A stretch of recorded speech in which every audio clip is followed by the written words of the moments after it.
Estamos aqui para dar voz ao povo, em defesa dos cidadãos, pela dignidade humana. Todos temos deveres, mas também todos temos direitos. Será que existe justiça? Isto é o povo a falar.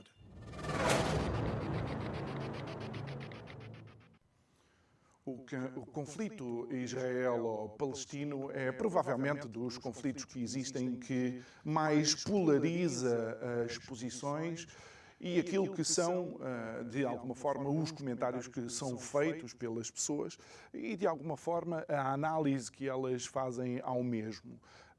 Quando olhamos para aquilo que está a acontecer nestes últimos dias, a verdadeira tragédia destes últimos dias, parece que nos falta algo, falta-nos informação. E essa informação não pode vir do mês anterior, do ano anterior. Tem que vir, obviamente, de toda uma história, de toda uma região, de toda uma série de povos que fazem aquele caldeirão verdadeiramente cultural e religioso que é o Médio Oriente. E, obviamente, também as opiniões não podem vir só dos estudiosos. Também têm que vir de alguém que conhece a realidade, que viveu ou está a viver no terreno e conhece precisamente essas situações. Nós fazemos este especial na tentativa de trazer mais alguma informação para que possamos entender o que está agora a suceder e então desenvolver uma argumentação que seja mais válida e não que entenda a guerra, porque para a guerra nunca haverá argumentos suficientes, mas que entendam o porquê das tensões e o porquê de ser necessário procurar cada vez mais a paz. São nossos convidados de hoje, a partir de Tel Aviv, Samuel Ben-Zikri, guia brasileiro em Israel. Foi com o Samuel que eu e a equipa que esteve há sensivelmente 2 semanas em Israel, foi com o Samuel que andámos. E é também nosso convidado aqui em estúdio, Pedro Castro, que normalmente vem falar de turismo, aviões e o novo aeroporto, mas que viveu em Israel durante 4 anos. E Samuel está diretamente connosco a partir de Tel Aviv e a qualquer momento pode ser necessário recolher-se no seu bunker. Boa noite, Samuel. Obrigado por estares connosco. Ainda antes de tentarmos fazer uma análise histórica, gostava de saber como é que se têm vivido estas últimas semanas. Boa noite a todos, obrigado pelo convite ao programa. E, primeiramente, eu gostaria de me solidarizar com as famílias que perderam entes queridos, aquelas que estão sequestradas e aquelas vítimas dos dois lados.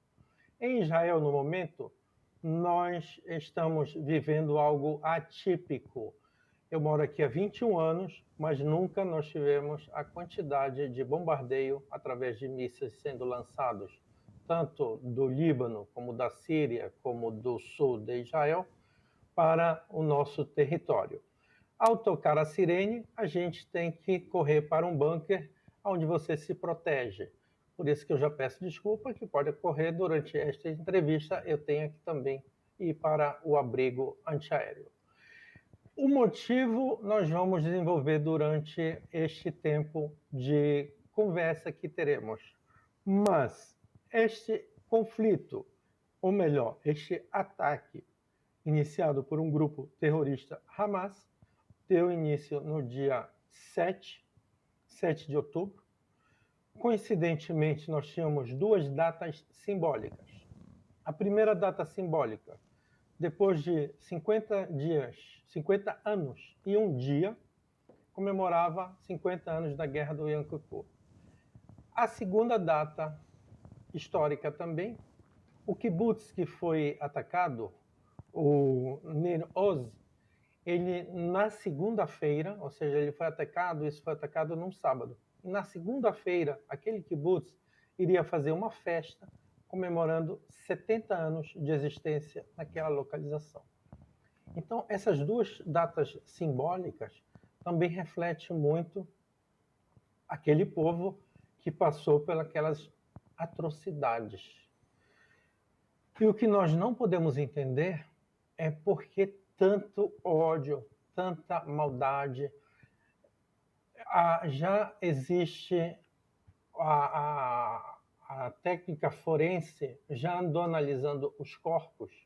Os corpos foram decepados, os corpos abriram pessoas ao meio, cortaram braços, algo assim que você nunca poderia ouvir de crueldade da humanidade. Os nazistas foram muito cruéis durante o Holocausto, mas aqui nós vimos muito mais crueldade, ao ponto de decepar também crianças, metralhar crianças que se encontravam nos berços, estuprar filha na frente do pai e depois ser assassinado. Tudo isso, pessoal, comprovado com imagens, assim como os nazistas faziam as imagens das atrocidades, aqui também essas imagens foram filmadas pela própria pessoa que estava cometendo o crime. Ou seja, nós tivemos algo que para a humanidade, para as pessoas que são humanas, vai ficar um dia de horror da humanidade. É isso o que eu tenho para dizer por enquanto. Agora aguardo as perguntas de vocês. É só para recordar também que, de facto, aquele sábado foi o dia com o maior número de israelitas e judeus mortos desde a Segunda Guerra Mundial, onde existiam verdadeiras máquinas de genocídio, como eram os campos de concentração. Pedro, trazendo a questão aqui para ti, um dos primeiros equívocos que me parece que existe é considerar imediatamente Israel, por causa da religião judaica, como um país eminentemente religioso, onde a democracia funciona de acordo com os ditames dos rabis. Não sei se é essa a experiência que tu tens. Em primeiro lugar, boa noite. Muito obrigado pelo convite neste, enfim, um tema completamente diferente, mas que obviamente a mim na altura tocou-me muito, aprendi muito quando vivi em Israel, nomeadamente também a questão de como fugir para um bunker. Eu estive em Israel em dois momentos em que houve um conflito com Gaza também, em 2012 e 2014. O conflito de 2012 foi único porque trouxe pela primeira vez bombas, portanto mísseis aéreos, com alcance até Tel Aviv. Isto, em 2012, naquela altura, nunca isto tinha acontecido desde a Guerra do Golfo, portanto, estamos a falar desde os anos 90. E ainda não existia o Iron Dome na altura?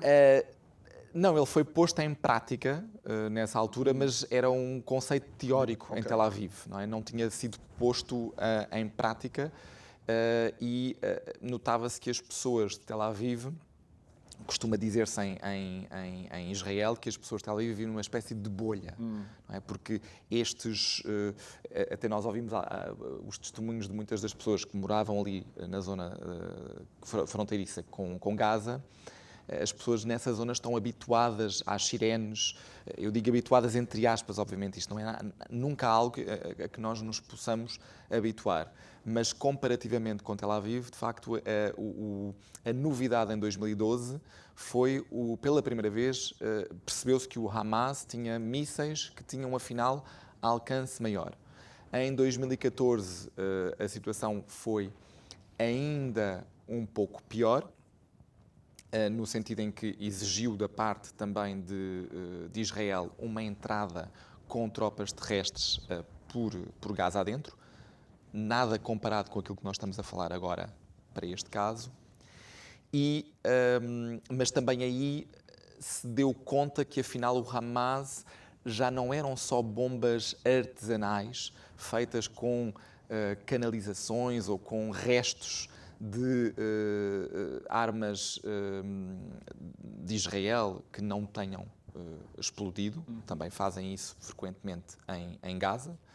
Portanto, tudo o que é mandado por Israel em defesa, mas que não, por algum motivo, não explode ou não explode, é aproveitado.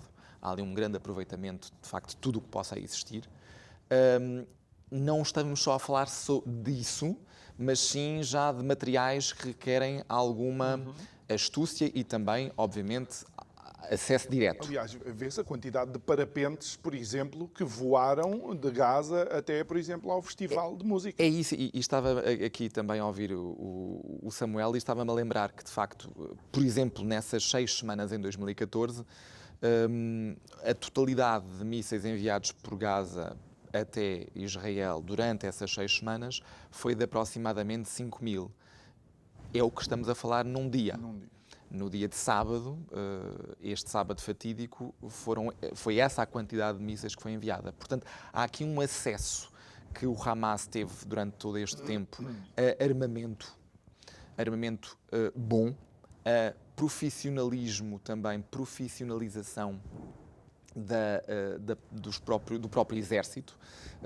Obviamente não podemos chamá-lo um exército porque estamos a falar de uma associação, de um grupo terrorista, mas assemelha-se a um exército, que ainda por cima depois tem a vantagem de não ter que cumprir todas estas normas que existem do direito internacional relativamente à guerra, não é? Portanto, quando é uma associação, grupo terrorista, de qualquer forma, pode fazer o que pode bem utilizar, entende. por exemplo, civis como escudo, pode utilizar infraestruturas da sociedade para esconder armas e ter... Decapitar bebés, enfim, tudo isto que nós estávamos a ouvir falar. Esta questão da violência, ela não me espanta. Não me espanta, e vou contar aqui um episódio muito breve de algo que aconteceu em 2012, quando estava em Israel, e que me chocou bastante. Foi, obviamente, nestas alturas, quando isto acontece, há sempre um pouco tentar perceber onde é que houve a fuga, como é que foi possível que determinada coisa tenha acontecido, e muitas vezes caem espiões no meio disto tudo. Então, do lado israelita, houve um espião que foi descoberto e houve um processo judicial em relação a esse espião, que foi, inclusive, parar à prisão. E do lado de Gaza também houve algo semelhante, mas que resultou numa mera suspeita, e os 2 suspeitos de cooperarem com o Estado israelita foram desmembrados por motas, ou seja, atados cada um a uma ponta de uma mota, e em praça pública mostrou-se à população de Gaza o que é que se faz com suspeitos de serem espiões. Portanto, o Estado de Gaza não é um Estado de Direito. De todo, não. Aliás, nem há eleições desde que o Hamas foi eleito democraticamente, porque quando Israel saiu da faixa de Gaza e para dar início a um processo de pacificação, vamos dizer, até de tentativa de como é que isto seria se houvesse 2 Estados. Foi em 2005 Ariel Sharon. Ariel Sharon, exatamente. E de facto, nessa altura, nós, enfim, com a vitória do Hamas, percebeu-se que não haveria novas eleições, porque impuseram um regime ditatorial que, aliás, influencia também as próprias eleições na Cisjordânia, não é? O pior que pode acontecer à Cisjordânia, e por isso também não há lá eleições, é que, por algum motivo, o Fatah perca as eleições e tenhamos ali outro Hamas. E só antes de voltar a Jerusalém, só para complementar isto que tu estavas a dizer, logo a seguir ao Hamas ganhar as eleições com 44%, a Fatah com 41%, o Hamas iniciou uma campanha de aprisionamento e inclusive a perseguição e morte dos rivais políticos da Fatah, que também eram árabes, que também eram muçulmanos, para se manter no poder. Samuel, relativamente a esta intervenção do Pedro, se quiseres acrescentar alguma coisa, sim, podes, como é óbvio, mas deixa-me lançar aqui uma questão para depois nos ajudares, é que um dos grandes equívocos ou mitos, ou uma das coisas que ouvimos repetidamente, é que Israel roubou território aos palestinos. Depois podes nos ajudar a entender isto? Posso, sim. Primeiro eu quero...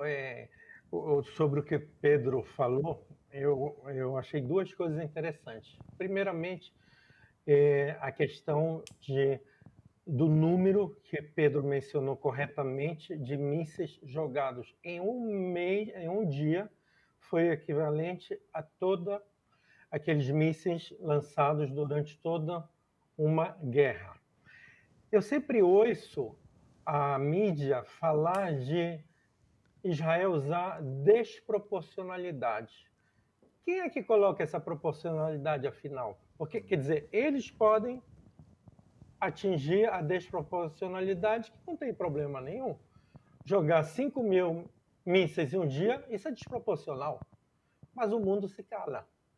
Outro detalhe também sobre o que o Pedro falou, sobre aquela pessoa que foi suspeita de ser espião. Um seguiu o rito civil, condenado, e o outro foi esquartejado. Para você ter uma ideia, hoje em Israel, nós temos nos hospitais de Israel, nas prisões de Israel, terroristas do Hamas que praticaram essas atrocidades. E a própria população se revolta, dizendo por que nós ainda temos que gastar dinheiro com esse pessoal que tentou me matar.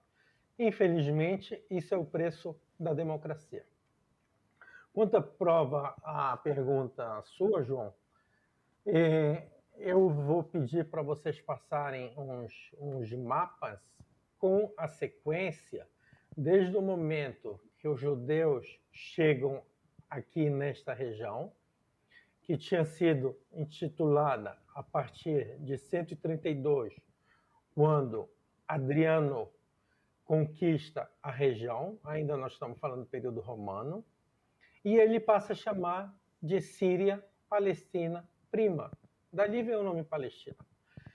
É interessante, se você pensar bem, o povo palestino, que muitos se intitulam palestinos, a nossa própria Golda Meir, ela tinha passaporte Palestina, porque ela estava nessa região quando os ingleses estiveram aqui, de 1917 a 1948.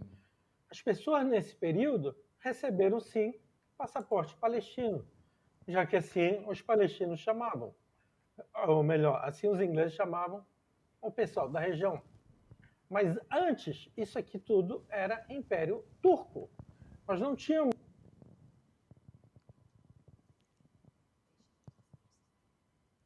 Eu creio que tivemos agora uma interrupção. Vamos tentar reatar a ligação, obviamente nas condições em que o Samuel está.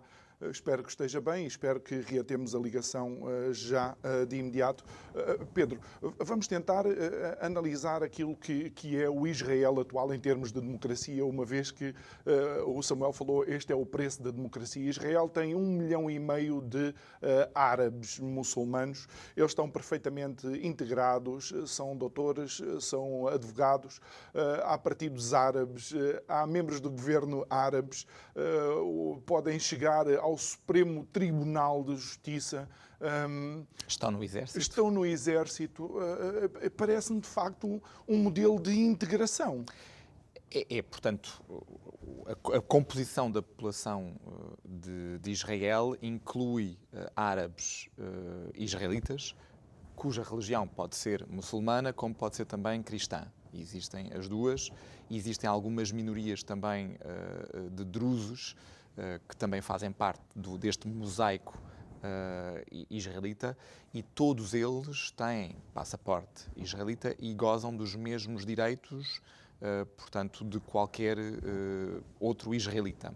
Não estamos a falar aqui de pessoas que estão na Cisjordânia ou na faixa de Gaza, não é? Portanto, estamos a falar de pessoas que estão no território de Israel, tal como ele é reconhecido, e não nos territórios ocupados.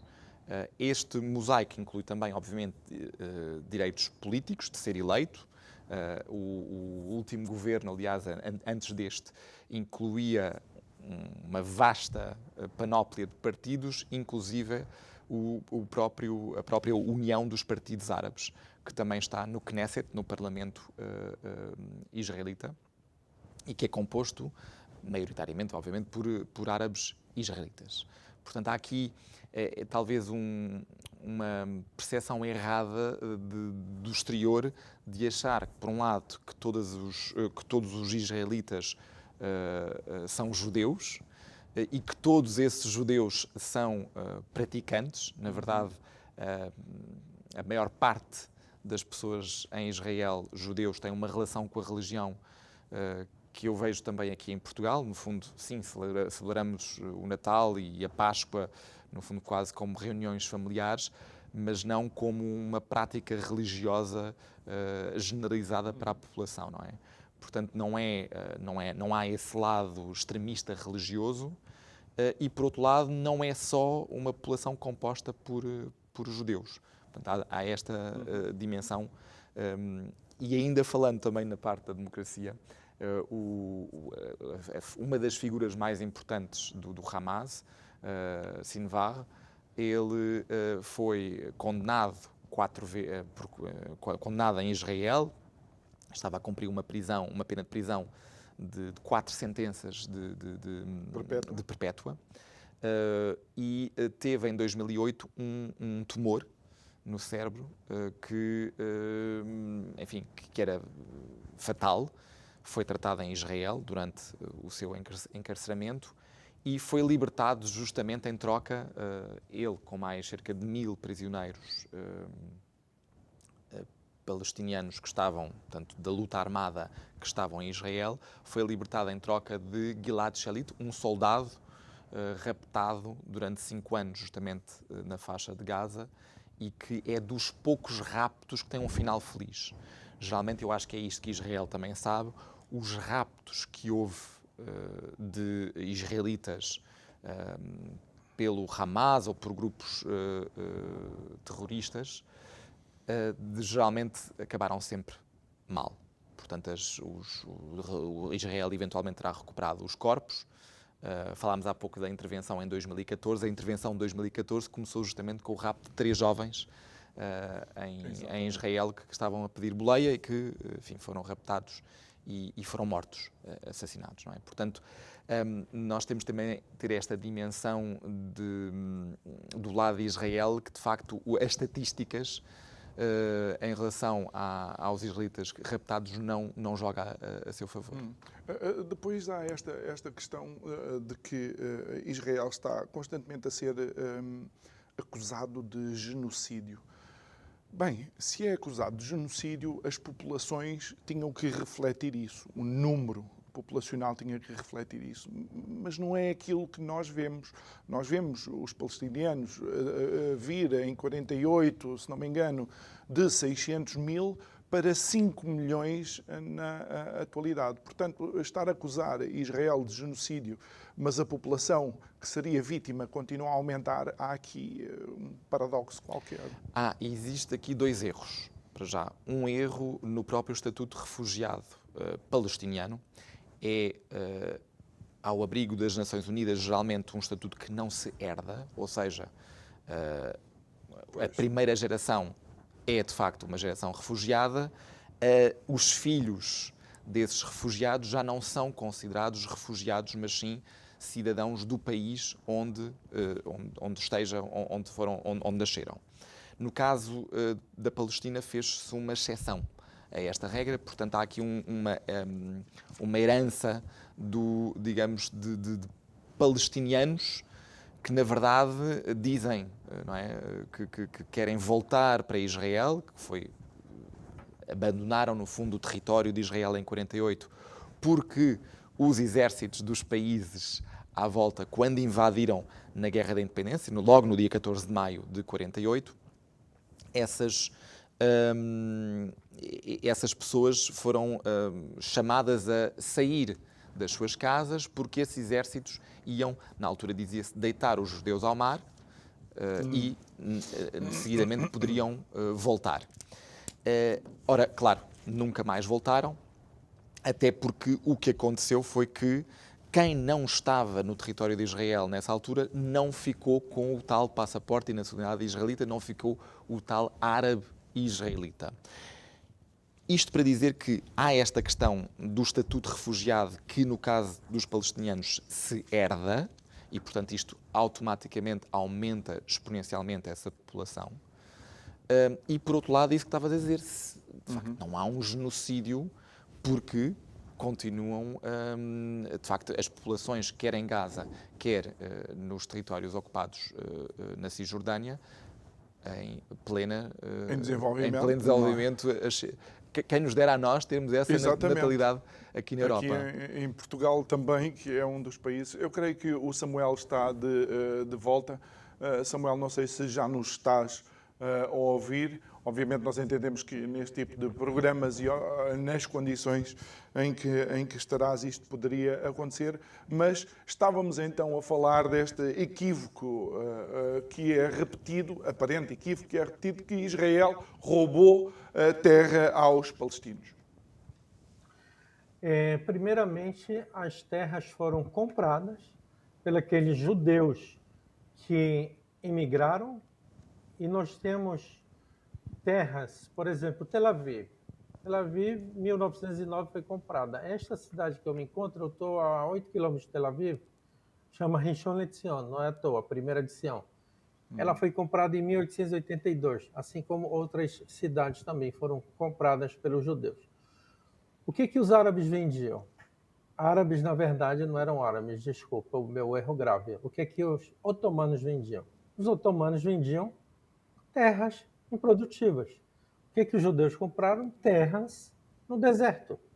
E, posteriormente, essas terras vão ser transformadas em belas plantações de alimentos e frutas, flores, enfim, tudo de bom que Israel consegue fazer. Estas terras que foram compradas, em 29 de novembro de 1947, a ONU vai determinar, através da Resolução 181, aonde nós tínhamos na frente dela um brasileiro. Este brasileiro que fez um lobby, sim, para ajudar Israel, sim, a que o povo de Israel tivesse sua nação, Oswaldo Aranha. Nós vamos ter a Resolução 181, em 29 de novembro de 47, aonde vai ser votada a criação do Estado de Israel, aonde todas as terras que foram compradas vai ser Israel. O que não foi comprado vai ser Palestina. Desde o primeiro dia, os palestinos se opuseram, dizendo não, ou é tudo ou nada. Não só este início, como todos os acordos apresentados até hoje por Israel para os palestinos, é não negociar, não aceitar e não queremos Israel, nós queremos unicamente a destruição de Israel. É muito difícil você querer negociar com alguém que quer a sua destruição, seja ela qual for. Pode até ser hoje, nos dias atuais, uma relação comercial. Como eu vou negociar com o meu concorrente se eu prezo que ele seja destruído? No Estatuto do Hamas, é claro, primeiro a destruição de Israel. Então fica muito difícil.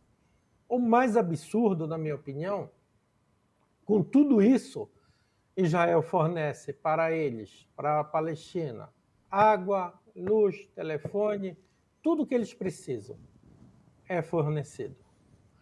E eu não vejo do lado oposto uma vontade de querer esse acordo de paz, já que ficou muito cômodo eu receber tudo de graça diariamente da União Europeia.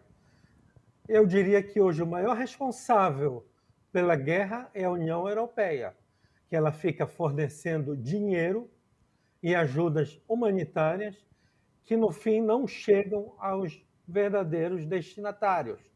Essa ajuda chega para cada vez mais o Hamas ter mais poder bélico e militar. Nós sabemos também que o Irã está por trás, fornecendo tecnologia, armamento e tudo que tem direito. Mas a União Europeia é quem dá dinheiro, e esse dinheiro se transforma em armamento. Se a União Europeia quer que termine essa guerra, faça o que o Trump fez. Corte o dinheiro. Quando nós falamos deste relacionamento, convém também mencionar que praticamente desde o início do Estado de Israel, com o tal mandato da ONU, até antes, na Primeira Guerra Mundial, todos os líderes árabes nunca quiseram a existência do Estado de Israel. Por exemplo, quando houve um acordo de paz em Paris, em 1920, diziam os líderes árabes, diziam ou nós os empurramos para o mar ou eles nos empurram para o deserto. E inclusive Aref Dajani diz que se a Liga das Nações não nos ouvir, esta terra vai se tornar em rios de sangue. Isto era giro se nós estivéssemos a falar da época de Alexandre o Grande ou mesmo dos grandes impérios, mas nós estamos a falar século XX e estamos a falar de um mindset que parece que ainda hoje existe, Pedro. O século XX foi o mais sangrento na Europa, não é? Portanto, não tivemos, acho eu, não foi um século iluminado, diria eu. Houve iluminações, mas também houve muitas guerras. Só pegando aqui na própria fundação do Estado de Israel, e por vezes isto choca-me, isto foi baseado numa resolução das Nações Unidas, em que o resultado poderia ser fundar Israel como não. Não é? Aquilo foi a voto e, de facto, houve vários interlocutores que tentaram, na altura, ganhar votos, obviamente. Ajudou talvez o facto de a África ter muito poucos países na altura, ainda estávamos em Império Colonial e, portanto, no caso, a França votou, no fundo, por vários países, como Portugal também, e também estarmos a sair da Segunda Guerra Mundial, em que, obviamente, tinha havido todas as atrocidades da Shoah contra os judeus. E as próprias fronteiras de muitos países árabes ainda não estavam plenamente definidas. Não, e inclusivamente, se nós olharmos aquilo que estava definido em 48, e até o próprio Estatuto de Jerusalém ser uma cidade, a primeira cidade internacional, não era suposto ser capital de ninguém, mas capital do mundo, era assim que estava planeado na altura, em 48, e a não aceitação das regras do jogo, no fundo, não é? Portanto, em 48, depois da resolução, e a resolução, nesse caso, não ter sido favorável às pretensões dos palestinos que queriam tudo, e de terem que dividir o território que hoje nós falamos, hoje em dia, na solução dos dois Estados, que é muito difícil nós colocarmos isto na mesa neste momento, obviamente, mas a solução hipotética de dois Estados, ela vai muito de encontro àquilo que era a questão em 48. Esta Cisjordânia fazia na altura parte da Transjordânia, que ainda não se chamava Jordânia, chamava-se Transjordânia. O território era mais do dobro para a criação dos dois Estados, no primeiro. Ora bem, Israel era muito menor do que ele é hoje e do que foi, obviamente, na guerra, depois a seguir à Guerra dos 6 Dias. Na verdade, aqui é esta realização de quase que, bom, mais valia na altura termos sido civilizados e aceite a situação que vinha e que adveio de um voto nas Nações Unidas, não é? Não foi aqui uma invasão. O Samuel fala, de facto, numa altura em que os judeus compravam terrenos e terras. É verdade, essa fase também aconteceu, sobretudo a seguir às conferências sionistas, em que, de facto, se pensou no final do século XIX, devido ao antissemitismo que se via na Europa já nessa altura, de dizer, bem, nós temos que, de facto, se calhar, criar aqui uma solução alternativa. O Império Otomano estava já a desagregar-se, a terminar, enfim, exatamente, e havia muita gente a vender aquelas terras. Portanto, as populações locais, depois, quando se apercebem, e os kibbutz, curiosamente, nascem aí, não é? Nascem destas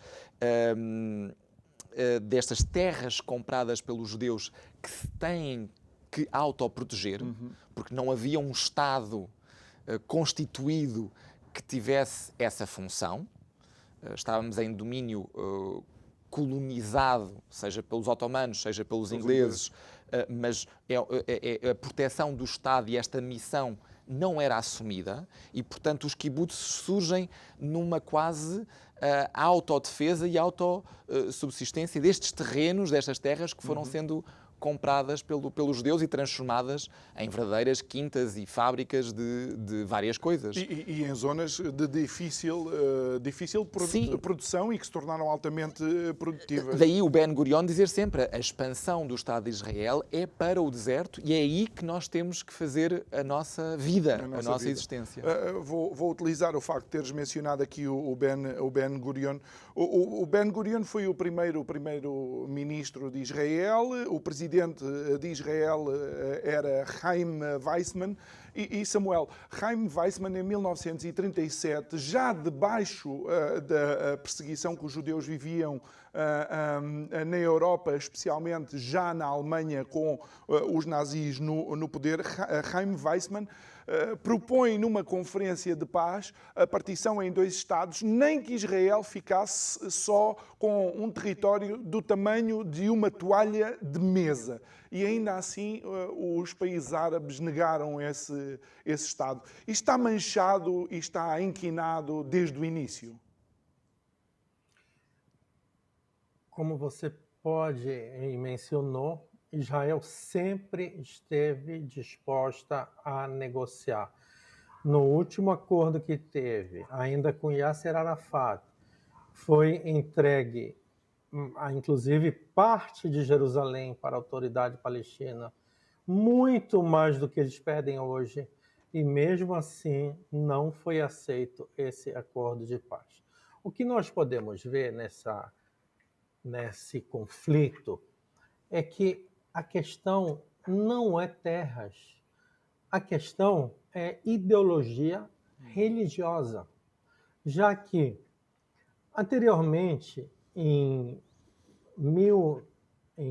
vamos primeiro para 2005, Israel entregou Gaza, eles jogavam mísseis com o slogan dizendo que era para a gente sair de Gaza. Em 2005, Ariel Sharon saiu unilateralmente, saiu sozinho, Israel entregou para eles, e hoje nós temos mais mísseis perto de Israel. Em 1967, não existiam colonos, e sim existiam ataques terroristas. Porque hoje a desculpa qual é? Nós jogamos mísseis por causa dos colonos. Tá bom, em 67 não tinha colono. Então sempre vai ter uma desculpa, sempre vai ter uma desculpa, e na verdade, eu volto a afirmar, o Irã tentando introduzir o Islã radical por trás de tudo isso. E você pensa que este problema é somente de Israel? Não, pessoal, você se engana.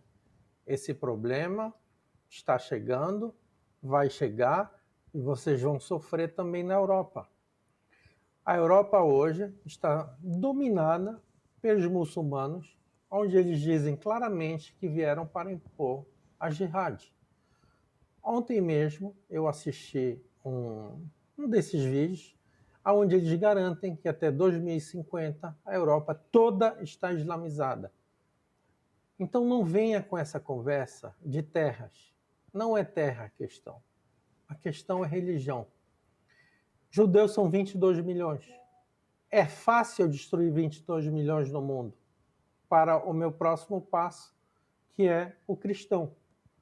E eles usam essa expressão também muito interessante, dizendo, chegou a vez da nossa cruzada. Eles usam a expressão cruzada. Então não é terra, e sim religião. Eu quero aproveitar isto que o Samuel disse, só para relembrar, em 15 de maio de 48, 6 países árabes à volta de Israel atacam simultaneamente Israel.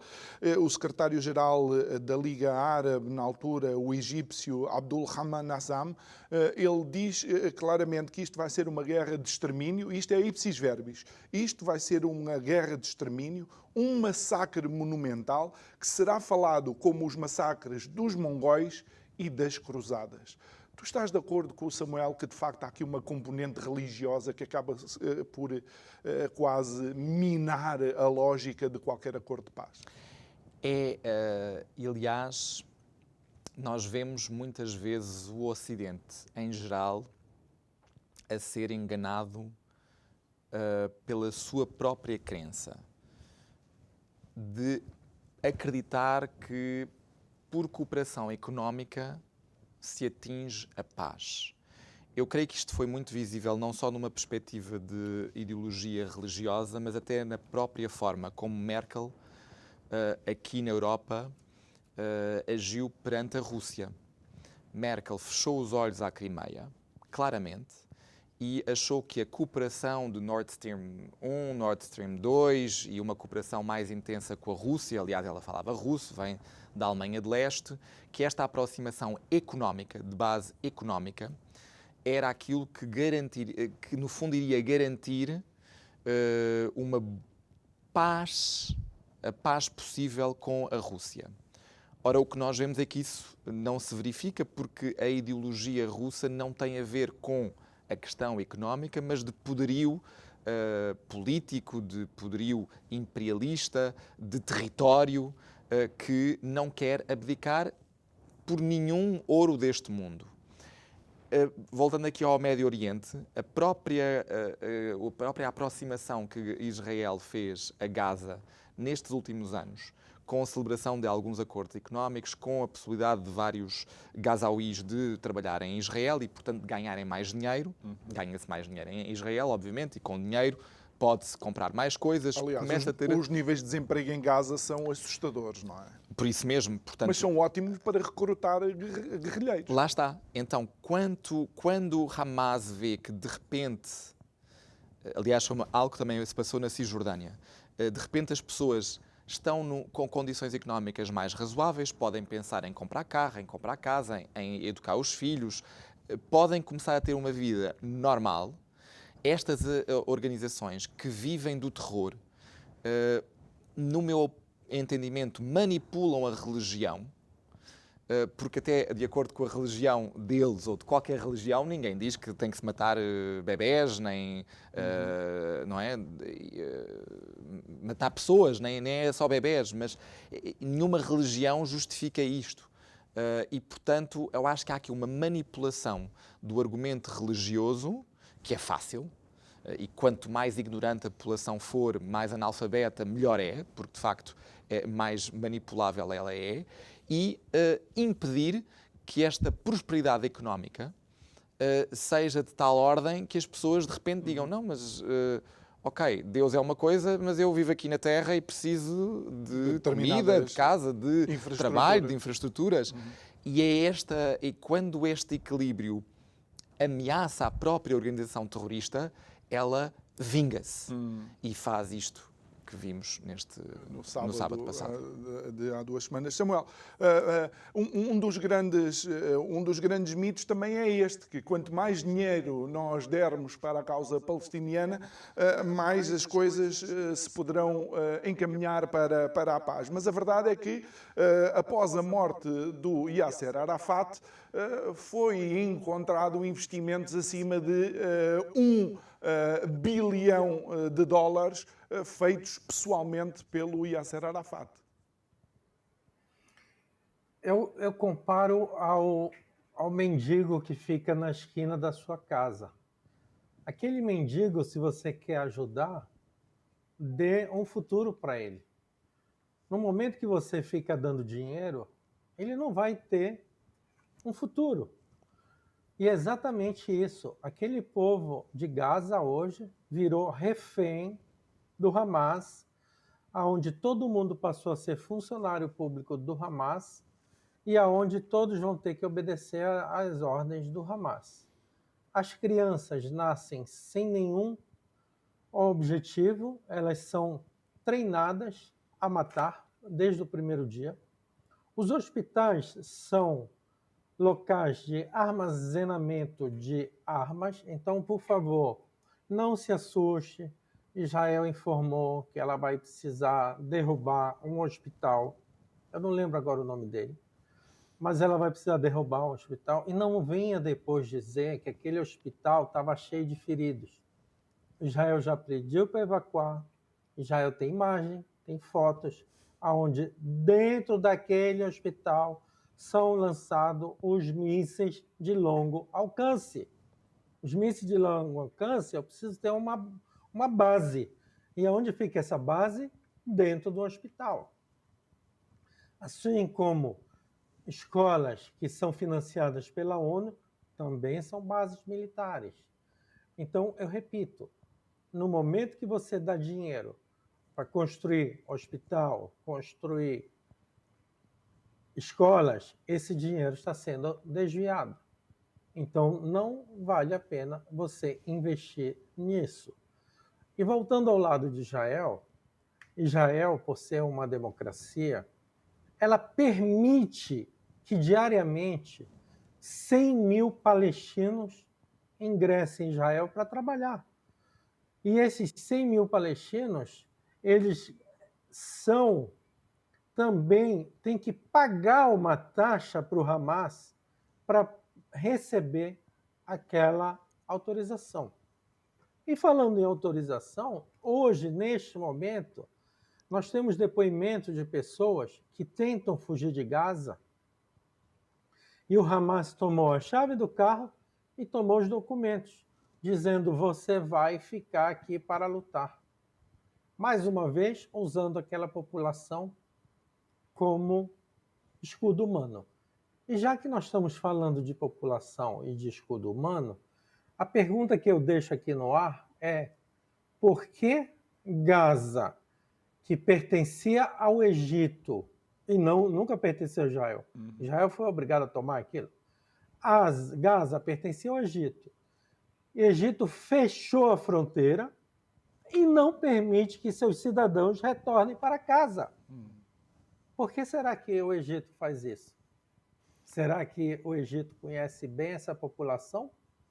Já que eles são ex-cidadãos egípcios. E nunca foram israelenses. E nunca foram palestinos. Nós estamos nos últimos 3 minutos. Já agora coloco aqui uma questão, talvez para terminar, que é se tanto Gaza pertenceu ao Egito como o West Bank pertenceu à Jordânia, porque é que durante esses quase 20 anos, 2 décadas de governação jordana no West Bank e egípcia em Gaza, porquê é que nunca pensaram num Estado egípcio? E porquê é que, por exemplo, um Estado palestiniano? E porquê é que o Yasser Arafat aí não falava em ocupação?